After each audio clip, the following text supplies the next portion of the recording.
Hello everyone, welcome back to the channel. Today we are unboxing something I have been pretty excited about, the all new Poco F7. Now I have seen a lot of hype around this phone lately, the bold claims around performance, the display and even the build quality. But in this video I want to give you more grounded first-hand experience, not just the specs. We will save that for deep dive review, but for how it feels out of the box, what's inside and my honest first impression after using it briefly. So let's get right into it. So right away, Poco stays true to its signature packaging style. The black and yellow box really stands out. Simple, bold branding and just enough weight to make it feel premium. As we lift the lid, we are greeted by the accessory packet up top. Inside we get the usual paperwork and thankfully a clear black matte finish case. Honestly, always appreciated. It's not fancy case, but it's there for day one protection, which is a nice touch. Now let's get to the good stuff, the phone.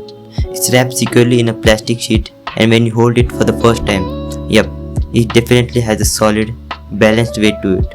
I'll talk about that more in a second. Underneath you got the 90-watt fast charger and a USB Type-C charging cable. Yes, still included in the box, unlike what we are seeing from other brands lately.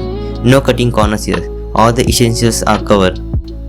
Now let's spend a moment on the design. I have got the black variant here and honestly it looks clean, not too flashy, not too boring. It strikes a nice middle ground. The back panel has this smooth matte finish that doesn't just look premium. It actually resists fingerprint better than glossy finishes, so you won't be constantly wiping it every time you pick it up. The camera model is interesting too, a little squared, off island, nicely raised but not too aggressive.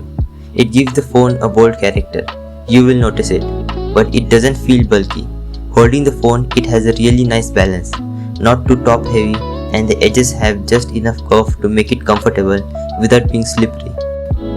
It's not ultra thin, but honestly, it feels solid, like something that can take daily use without you babying it. Alright, let's power it on and see what we are working with.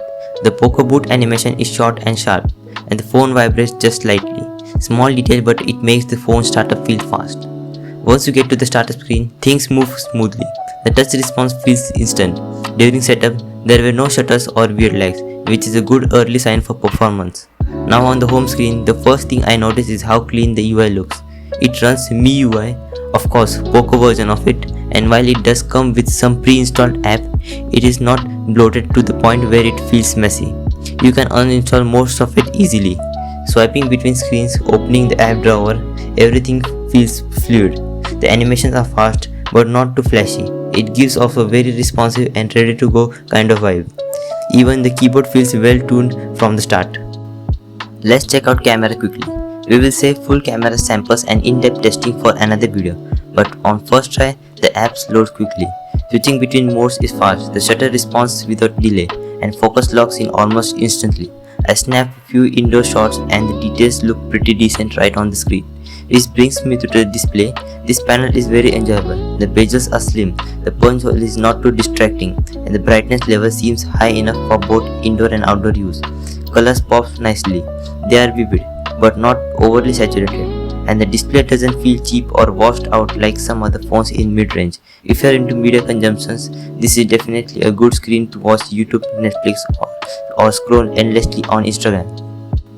So those were my first impressions of the Poco F7, and honestly, these phones make the great first impression. From the way it packed to how it feels in hand, the smooth UI out of the box, and the display that just look fantastic. It seems like Poco has put a lot of attention into refining the experience without overcomplicating it. There's a lot more I want to test. The cameras in different lightings, gaming performance, battery life over a full day, and I'll be covering all that in my detailed review coming up next. But for now, if you're considering this phone and just wanted a feel for how it looks and performs on a one day, I'd say it's off to a very strong start. Thanks for watching. If this video helped you out or gave you a better look at the Poco F7, feel free to drop me a like and subscribe. It really helps the channel grow. And if you have a question about the F7 or want me to test something specific, let me know in the comments.